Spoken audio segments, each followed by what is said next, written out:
હાલો દોસ્તો,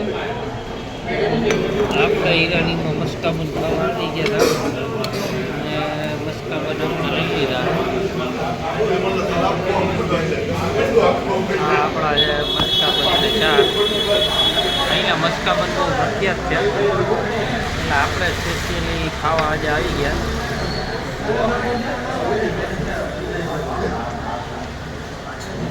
આના ટેસ્ટની તો વાત જ જવા છે, એવા મસ્કાબન આવે.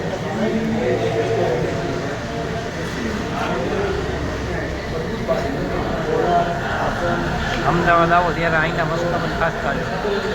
મસ્કો તો એવું લાગે છે કે આમાં કાઢવો પડે, એટલો બધો મસ્કો હોય, વધારે પડતો મસ્કો હોય, પ્યોર.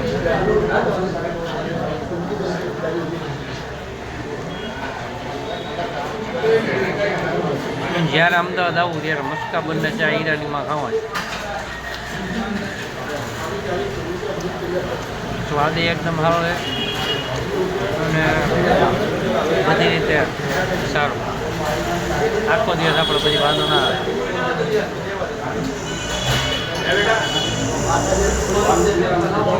ખાસ ઈરાનીમાં અમદાવાદ આવતો લાલ દરવાજા પાસે મસ્કાબન ખાવા. ચા પણ એની બહુ મસ્ત થઈ જાય, મસ્કાબન. હવે મારો વિડીયો પૂરો કરીશ અને હું પહેલાં મસ્કાબનની મજા લઈ, મસ્કાબનને ચા ખાઈ લઉં. મારો વિડીયો ખાસ કરીને લાઈક કરજો, શેર કરજો, સબસ્ક્રાઈબ કરજો. ઓકે મિત્રો, બાય. આગળ બધી વિડીયો